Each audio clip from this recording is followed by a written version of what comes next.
Tabletop Spotlight, brought to you by Dragon's Lair Comics and Fantasy.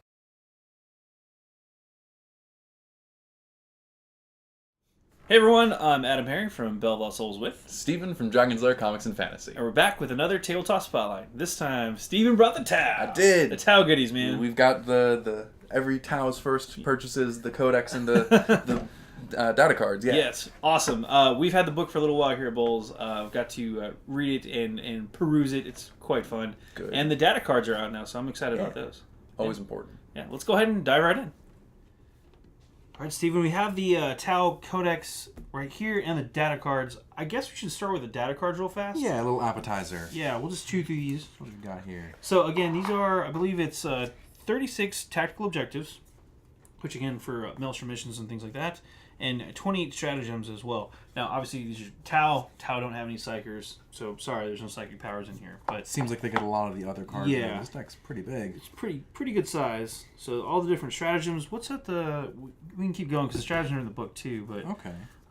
28 of those, and then 36 tactical objectives. Yeah. Oh, So- attack objectives. Here we go. Yep. Was These there are any the particular... unique ones for the Tau. There's probably just... it's probably... Yeah, like most of these are just... Oh, some nice art on the back there. yeah. These are mostly just for, like, short, like, reference cards, right? Yeah, yeah. Like, most of these are going to be in the book. Most of these are in the rulebook, actually, and then you've got the 6 unique ones for the Tau also. So, Okay. again, it's just a quick reference. So that's what the decks are for. Cool. Still worth it to have the stratagems at your fingertips Yeah, like that. So, nice to have those on hand. yeah. So here's the Codex. Hardback, obviously. It is 135 pages, 36 if you count the attack objectives. Okay. So, good stuff all around here. There's a lot of stuff in here for Tau players. There are 6 new septs. Each sept has its own warlord traits and relics and all that fun stuff. Okay. And we'll kind of skim through this pretty quick because there's a lot to cover Sounds here. good. Tell me, quick overview, how does Tau do? I like the giant robots. Yeah. In the lore or on the tabletop? Sure.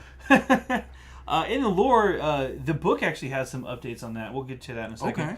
Okay. In terms of how they perform on the tabletop, there's a couple of different strategies I've seen people utilize with the Tau. This new Codex, we've been playing it all week on our stream, and they've had some pretty close games against some pretty tough opponents. All right. So, still a gunline army. Tau puts out a ton of firepower. Seems good. That's what they do.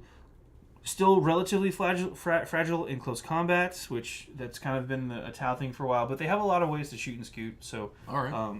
it's all about positioning for them. They have a lot of range too, and they have pretty good mobility with some of the units. So that's a plus. Seems good. They do unfortunately bypass the psychic phase. So if you're up against a psychic heavy army, it's going to be trouble for you just because they can do a whole phase and you can't. So Right. that is a problem. One of the things, back to the lore real quick. One of the cool things in this book is it does a reference. Skip over to the timeline page. All the art and Man, fun so stuff. much stuff. Yeah. I love the timeline things because it shows off kind of like what's going on. What have the Tau been up to? So skip around here. Lots. So much. Yeah. It's got the different septs. It's got the Very cool map of the Empire. All It's right. got the Tau alphabet too. It's got how the septs are.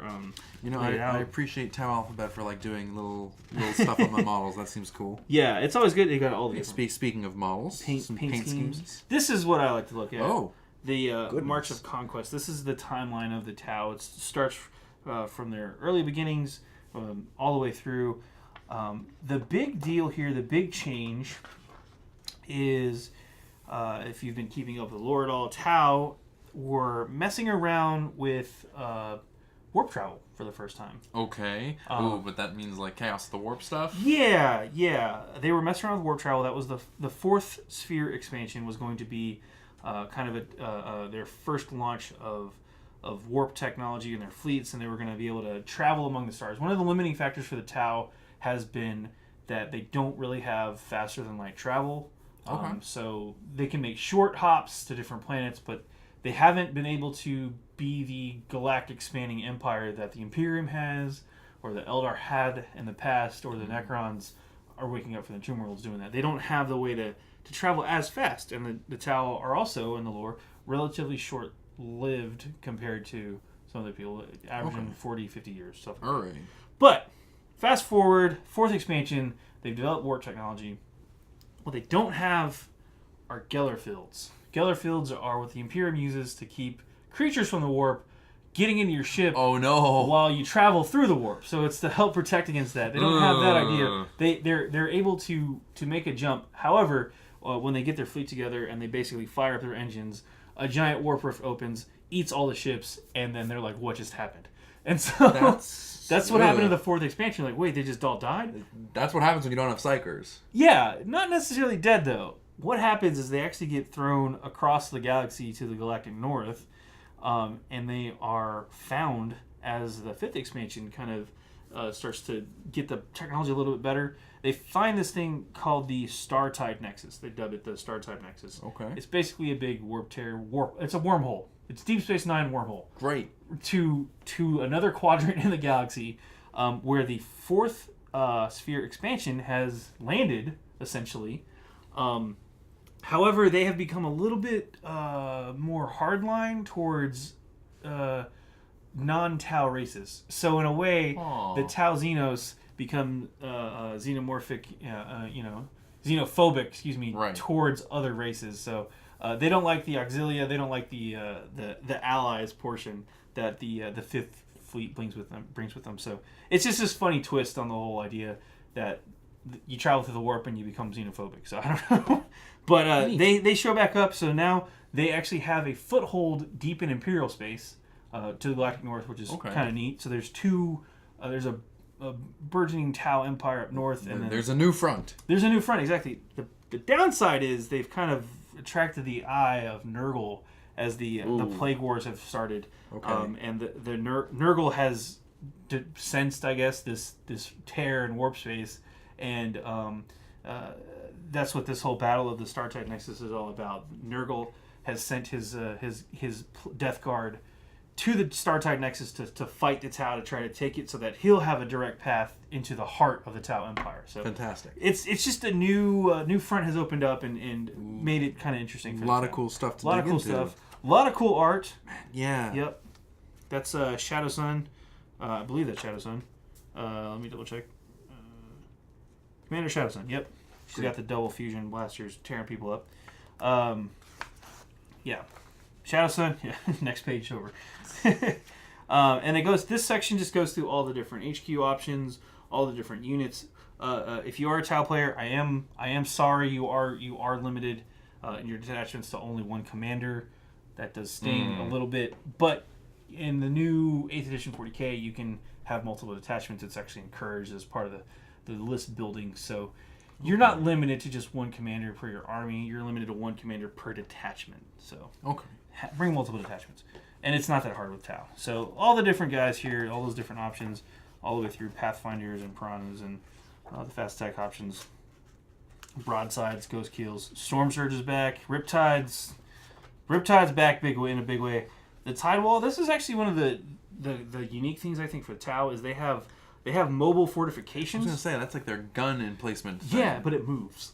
Cool. So it's a cool unit. I'd like to see more of these utilized by Tau. I think they're a really cool concept, and let's see that more of those. And then we have the Kroot and the Vespids, who are the kind of alien allies that have been nice. I don't know if they've willingly joined or were subjugated, but they're allies now. So it's for the greater good. For the greater good. Then we got the modeling section, which shows off all the different models.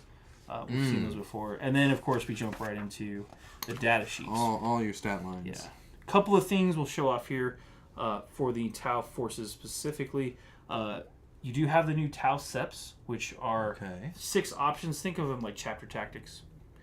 You can pick a specific set and get bonuses. You've got how the drones work. You've got your special abilities for the greater good. Masters of War for the greater good basically allows you to overwatch when if an enemy is charging one unit and close by allies Tau units with the greater good can fire as well. So you get to double up on overwatch. Cool. It's pretty good. And then you also have Masters of War. You can declare Kayun or Montka for your commander to use those abilities once per game. So, and then we get into the characters. We're not going to go through all of them. There's all the data sheets It would take forever, but they're out now, so go check out the book. But we'll start here. You get same basic layout we've come to expect with data sheets. You got your power level. You've got your unit stats here. You've got your unit options that come default with any kind of weapon options that will be in the weapon section, and then special abilities and special rules there as well. And then along with keywords and all the fun stuff. So, yeah. Okay. Pretty straightforward there. We'll skip around. Skip back here. We've got the arsenal of the Tau, so all their weapons and things like that, which is super important. A lot of the weapons, I want to call it real fast. If you have one of the previous Tau codexes, or if you're using the index, a lot of the weapons have little minor tweaks. Okay, so a lot of the units, be mindful. Yeah, a lot of the units also got points adjustments and little tweaks here and there. So This is a different book. You do need it versus the old one. It's not something that you can just kind of skip over if you're a Tau player. You definitely want to do that. Here we have the sept tenets. Again, 6 different septs that you can choose from. Okay. If you want to make up your own sept, you can, and then just adopt one of the rules to go off of. Huh. It's really more of a thematically, if you want to paint your stuff differently, like the Tau sept, the sept tenet Tau sept.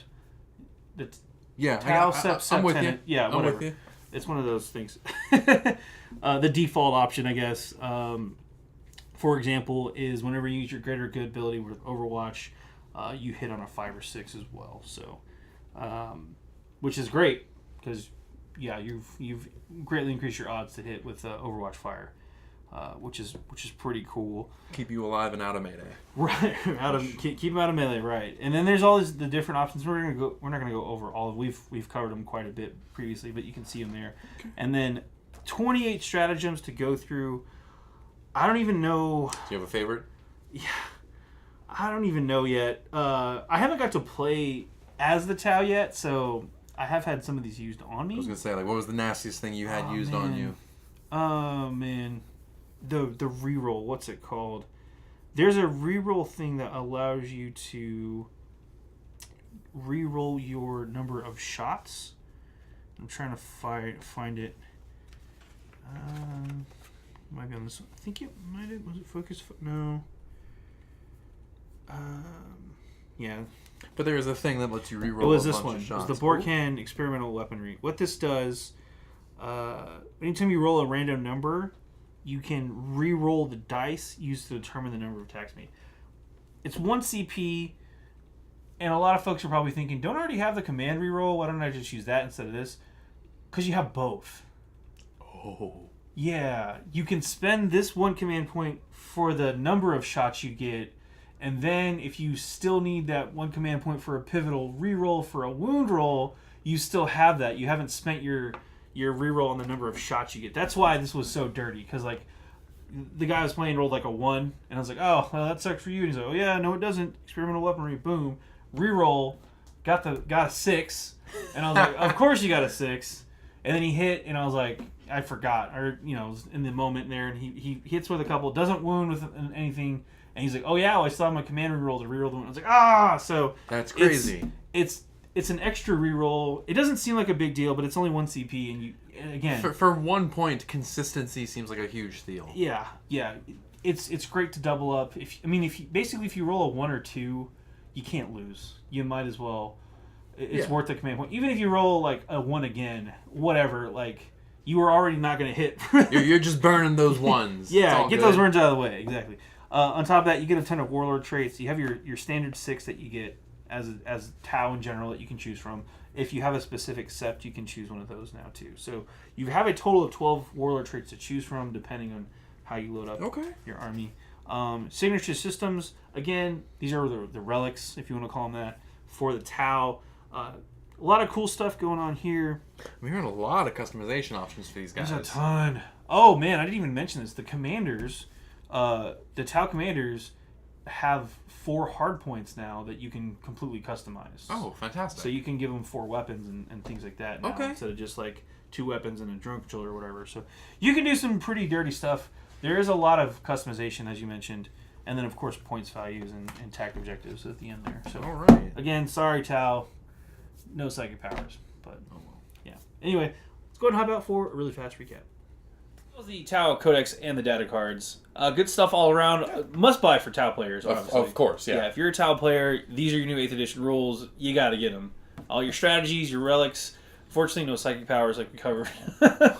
No psychic powers, and yeah, limited melee options. But you got your stuff. You got so much shooty. Yeah, and 28 stratagems. That's a lot. A lot of stratagems. Got to make up for those lack of psycho powers somehow. You got to do it somehow, exactly. So these are out in stores right now. Let's go ahead and crunch the numbers on this real fast. You're looking at 40 for the 40 for hardcover price, book, yep. and 15 for the data cards. Yeah, and these are both obviously for Tau for Warhammer 40k from Games Workshop. So go check them out. I'm AdamHarry from BoLS. Steven from Dragon's Lair Comics and Fantasy. And this has been another Tabletop Spotlight. Thanks again for watching. Click to subscribe. Support us on Patreon. Check out more videos. And thanks for watching.